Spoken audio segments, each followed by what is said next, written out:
जय हिंद मेरे प्यारे दोस्तों, स्वागत है आप सभी का आज की एक नई वीडियो में। दोस्तों आज की इस वीडियो में आप सभी के सामने class 9th Hindi Ganga book के चौथे चैप्टर यानी ऐसी भी बातें होती हैं, इस चैप्टर के क्वेश्चन आंसर लेकर के आ चुका हूं। इससे पहले कि मैंने सारे चैप्टर कंप्लीट करवा दिए हैं, यदि अभी तक आप वो वीडियो नहीं देखे हैं तो आप हमारे चैनल पर जा सकते हैं। चलिए हम लोग आज की इस वीडियो की बिना देरी के हुए शुरुआत करते हैं और एक एक क्वेश्चन का बहुत ही सटीक, बहुत ही सरल उत्तर जान लेते हैं। तो हमारे सामने बोला गया है कि भाई निम्नलिखित प्रश्नों के सटीक उत्तर चुनिए और यह भी बताइए कि आपको ये उत्तर सही क्यों लगते हैं। ठीक है, जैसे बोला कि भाई लता जी ने अपने पिताजी से क्या सीखा। किस लता की बात हो रही है? तो लता मंगेशकर जी का। लता मंगेशकर जी के बारे में आप सभी लोग जानते भी होंगे। तो उन्होंने अपने पिताजी से क्या सीखा दोस्तों? तो उन्होंने अपने पिताजी से स्वाभिमान और सच्चाई के साथ जीना सीखा। याद रखना दोस्तों, स्वाभिमान के बारे में और सच्चाई के साथ जीने के बारे में उन्होंने सीखा। तो हम लोग गा नंबर यहाँ पे उत्तर में लिख देंगे। अब हमसे ये भी बोला गया है कि ये उत्तर आपको सही क्यों लगता है। तो तर्क में हम लोग लिखेंगे कि भाई लता जी ने हमेशा अपने जीवन में ईमानदारी और अपने काम के प्रति सम्मान को सबसे ऊपर रखा है ना। हमेशा अपने जीवन में उन्होंने ईमानदारी को निभाया है और अपने काम के प्रति उन्होंने सम्मान को सबसे ऊपर रखा है। इससे पता चलता है कि उन्होंने स्वाभिमान और सच्चाई के साथ जीना सीखा है। ठीक है, दूसरा प्रश्न है कि भाई पिता की मृत्यु के बाद परिवार संभालने का लता जी का निर्णय किस जीवन मूल्य का द्योतक है यानी प्रतीक है। कि भाई उनके पिताजी की मृत्यु हो गई, उसके बाद उन्होंने अपने परिवार को संभाला, तो इससे उनके किस गुण के बारे में पता चलता है? तो कर्तव्य निष्ठा के बारे में, कि उन्होंने अपने कर्तव्य के प्रति निष्ठा रखी है ना। हम लोग तर्क में लिख देंगे भाई कि इतनी कम उम्र में पूरे परिवार की जिम्मेदारी उठाना लता जी के अपने परिवार के प्रति गहरे समर्पण और कर्तव्य की भावना को दिखाता है। ठीक है, तीसरा प्रश्न है कि बिल्कुल ठेठ गवई अंदाज में, गवई अंदाज मतलब गांव वाला देसी अंदाज। ठीक है, बिल्कुल ठेठ, ठेठ मतलब एकदम सीधा जो गांव में बोला जाता है। ठीक है, बिल्कुल ठेठ गवई अंदाज में यह मंगला गौर का उत्सव जो है, मंगला गौर नामक त्यौहार जो है, ये मनाया जाता है। ठीक है, तो मंगला गौर के वर्णन से भारतीय समाज की कौन सी परंपरा उजागर होती है? संगीत पर आधुनिकता का प्रभाव या लोकगीतों की लोकप्रियता में कमी, धार्मिक कार्यक्रम, संगीत का महत्व या संगीत की महत्वपूर्ण सामाजिक भूमिका।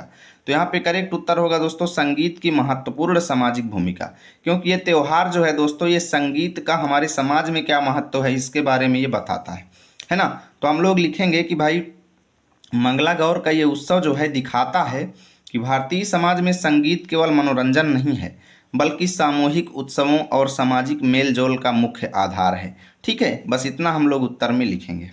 चलो चौथा क्वेश्चन है, बोल रहा है कि गाँव गेला वाहुन और नाव गेला राहुन, इस कहावत का प्रतीकात्मक अर्थ क्या है ना। तो गाँव गेला वाहुन और नाव गेला राहुन, तो इस कहावत का मतलब होता है दोस्तों कि जीवन जो है गाँव गेला वाहुन यानी जीवन जो है वो अस्थायी है, और नाव गेला राहुन मतलब कर्म जो है हमारे वो स्थायी रहते हैं, यानी कर्म हमारे अमर रहते हैं, परंतु हमारा जीवन जो है वो दोस्तों अस्थायी होता है ना। तो यहाँ पर कौन सा सही होगा? तो ये तीनों नहीं होंगे, यहाँ पर हमारा घ नंबर सही होगा। जीवन अस्थायी है यानी जीवन परमानेंट नहीं है, जबकि कर्म जो है वो हमारे अमर रहते हैं, यानी परमानेंट इस दुनिया में हमारे कर्म याद किए जाते हैं, अमर रहते हैं। तो यह कहावत सिखाती है कि इंसान का शरीर और भौतिक संसार जो है वो भले ही नष्ट हो जाए, लेकिन उसके अच्छे कर्म और नाम जो है यानी कीर्ति जो है उसकी, वो हमेशा अमर रहते हैं। ठीक है, इतना उत्तर लिखेंगे। पांचवा क्वेश्चन है कि भाई कोरस में साथ गाने वाली लड़कियों के साथ लता जी के रिलेशन कैसे थे? तो वो क्या करती थी? अपने साथ रहने वाली लड़कियों के साथ आत्मीयता का भाव रखती थी लता जी। ठीक है, तो ऑप्शन गा रखेंगे कि लता जी अपनी सह गायिकाओं मतलब साथ गाने वाली गायिकाओं और कोरस की लड़कियों के साथ बिना किसी भेदभाव के बेहद प्यार और अपनेपन से रहती थी, यानी आत्मीयता का भाव उनके अंदर रहता था। छठवां क्वेश्चन है कि लता मंगेशकर के अनुसार बाबा हरिदास और तानसेन की कथाओं से क्या निष्कर्ष निकाला जा सकता है? तो उनके अनुसार बाबा हरिदास और तानसेन की कथाओं से ये निष्कर्ष निकाला जा सकता है कि संगीत जो है, म्यूजिक जो है, इसमें अपरिमित शक्ति होती है, यानी बहुत ज़्यादा पावर होती है संगीत में। संगीत एक अनलिमिटेड, यानी संगीत के अंदर अनलिमिटेड पावर है। ठीक है, ये हम लोग लिखेंगे। उसके बाद उत्तर में हम तर्क देंगे कि भाई दीपक जलने और वर्षा होने जैसी चमत्कारिक कथाएं यह साबित करती हैं कि सच्चे गीत में प्रकृति को भी प्रभावित करने की असीमित शक्ति होती है। ठीक है, इतना हम लोग लिखेंगे। चलो सातवां क्वेश्चन बोलता है कि पूरे साक्षात्कार में यानी पूरे इंटरव्यू में, ये एक चैप्टर एक इंटरव्यू है। ठीक है, तो इस पूरे चैप्टर में लता मंगेशकर जी की जो छवि बनती है वह मुख्यतः कैसी है? तो देखिए भैया, पूरे चैप्टर में लता मंगेशकर जी की सादगी को बताया गया है, उनके समर्पण की भावना को बताया गया है और उनके आत्मसम्मान की भावना को बताया गया है। तो हम लोग ऑप्शन का सही करेंगे कि भाई इतनी बड़ी स्टार होने के बावजूद लता जी का स्वभाव बेहद ही सरल था। वे अपने काम के प्रति समर्पित थीं और उन्होंने अपने आत्मसम्मान से कभी भी समझौता नहीं किया। ये हमारा उत्तर होगा। चलिए अब हम लोग मेरी समझ और मेरे विचार के प्रश्न करते हैं। लेकिन यदि अभी तक आप लाइक नहीं किए हैं तो प्लीज़ लाइक कर दें, क्योंकि भयंकर गर्मी में बैठ के वीडियो रिकॉर्ड कर रहा हूँ। ठीक है। बोला जा रहा है कि नीचे दिए गए प्रश्नों पर कक्षा में चर्चा कीजिए। ये आप करेंगे, लेकिन उत्तर लिखना मैं बता दूंगा। ठीक है। बोला गया है कि पिताजी उस समय पूछते थे, यानी कि लता जी के जो पिताजी थे वो उनसे कुछ पूछते थे और फिर उसका उत्तर भी उनको समझाते थे। बोलते थे समझ गए ना, यानी जो चीज़ें उनको समझाना होता था लता जी को समझा देते थे और उसके बाद कहते थे कि अच्छा आप जाओ बाहर जाकर खेलो। है ना, कितनी अच्छी बात है कि पिताजी उनको पहले संस्कार सिखाते थे और उसके बाद बोलते थे जाओ बाहर जाके खेलो। यानी ऐसा नहीं है कि केवल संस्कार संस्कार ही सिखाते थे, खेलने कूदने का उनको समय नहीं देते थे। तो यह प्रसंग जो दिया गया है ये एक पारिवारिक अनुशासन को दर्शाता है और स्नेह यानी प्रेम के संतुलन को दर्शाता है। तो कैसे दर्शाता है, तो हम लोग लिखेंगे कि भाई यह प्रसंग जो है ये पारिवारिक अनुशासन और स्नेह यानी प्रेम के संतुलन का प्रतीक है, क्योंकि इस प्रसंग में अनुशासन के पीछे डर नहीं है। भाई आजकल के क्या होते हैं, माता पिता बच्चों को अनुशासन दिखाते हैं जिससे बहुत ज़्यादा डराते हैं बच्चों को, है ना। तो यहाँ पर डर नहीं है बल्कि सम्मान है ना। पिताजी बच्चों को गंभीरता से सिखाने के बाद उन्हें खेलने की आज़ादी देते थे, जो कड़े नियमों के बीच उनके गहरे स्नेह को भी दिखाता है। यानी इससे पता चलता है कि अनुशासन और स्नेह में यहाँ पर संतुलन दिख रहा है। ठीक है। दूसरा क्वेश्चन बोलता है कि लता मंगेशकर पर अपने पिता पंडित दीनानाथ मंगेशकर के व्यक्तित्व का क्या प्रभाव पड़ा, उनके कौन कौन से कार्यों और व्यवहार में उनके पिता का प्रभाव दिखाई देता है। तो हम लोग लिखेंगे कि भाई लता मंगेशकर के व्यक्तित्व यानी पर्सनालिटी और गायकी पर उनके पिता पंडित दीनानाथ मंगेशकर का बहुत ज़्यादा गहरा प्रभाव पड़ा, है ना। अपनी कला के प्रति अटूट समर्पण और पिता की मृत्यु के बाद पूरे स्वाभिमान से परिवार की जिम्मेदारी उठाना और उनके व्यक्तित्व पर उनके पिता के गहरे प्रभाव को साबित करता है। ठीक है, इतना हम लोग लिखेंगे। तीसरा क्वेश्चन है कि मैंने अपने पिताजी का नाम थोड़ा ही सही मगर आगे बढ़ाया, है ना। नाम आगे बढ़ाने का लता जी का क्या अर्थ है, क्या यह सिर्फ प्रसिद्धि पाना है या फिर इससे कोई और महत्वपूर्ण उत्तरदायित्व भी जुड़ा हुआ है। देखिए लता जी ने अपने पिताजी का नाम बहुत आगे बढ़ाया दोस्तों। उन्होंने गीत गा करके यश तो कमाया ही, यानी अपने पिताजी का नाम तो उन्होंने प्रसिद्ध किया ही, साथ ही उन्होंने पिताजी की डेथ के बाद जो अपना घर चलाया, जो उत्तरदायित्व तो उन्होंने निभाया पिताजी का, इससे जो है पता चलता है कि भाई वो सच में अपने पिताजी का नाम आगे बढ़ानी है। तो हम लोग लिखेंगे कि लता जी के लिए नाम आगे बढ़ाने का अर्थ सिर्फ प्रसिद्धि पाना नहीं बल्कि अपने पिता की संगीत की विरासत को जिंदा रखना था। इसके साथ एक बहुत बड़ा उत्तरदायित्व तो जुड़ा हुआ था, अपने परिवार का भरण पोषण करना। ठीक है, और अपने पिता के सिखाए संस्कारों व संगीत की शुद्धता से कभी भी समझौता ना करना, ये उत्तरदायित्व तो उनका जुड़ा हुआ था इससे। ठीक है। चौथा क्वेश्चन है भाई किसी भी कार्य को पूरा करने में हमें अपने सहयोगियों की भी महत्वपूर्ण भूमिका रहती है। तो साक्षात्कार के आधार पे आप बताइए कि लता जी के अपने सहयोगियों के साथ उनके रिलेशन कैसे थे, है ना। तो हम लोग लिखेंगे कि लता जी के अपने सहयोगियों के साथ संबंध बेहद ही मधुर थे, आत्मीय थे और सम्मानजनक थे। ठीक है, वे सब के साथ बिना किसी भेदभाव के बहुत प्यार से रहती थीं। रिकॉर्डिंग के दौरान सबका हौसला बढ़ाती थीं और अपनी सफलता का श्रेय अकेले लेने के बजाय अपने पूरे ग्रुप को देती थीं। चलिए अब यहाँ पर हम साक्षात्कार से उभरता व्यक्तित्व या उभरती छवि के क्वेश्चन आंसर करेंगे। यहाँ पर आपके सामने कुछ पंक्तियाँ दी गई हैं। ठीक है, चुन करके कुछ पंक्तियाँ नीचे दी गई हैं और इन पंक्तियों से लता मंगेशकर के व्यक्तित्व के कौन कौन से गुण या विशेषताएं उभर कर सामने आती हैं, इस बॉक्स से चुन करके हमको लिखना है। ठीक है, तो जैसे पहली पंक्ति है दोस्तों कि मुझे अपने गाने और रिकॉर्डिंग के अलावा किसी दूसरे चीज़ की सुध नहीं रहती थी। इसका मतलब लता मंगेशकर जी के अंदर एकाग्रता की भावना थी, वो एक मन अपना जो है एक जगह स्थिर रखती थी।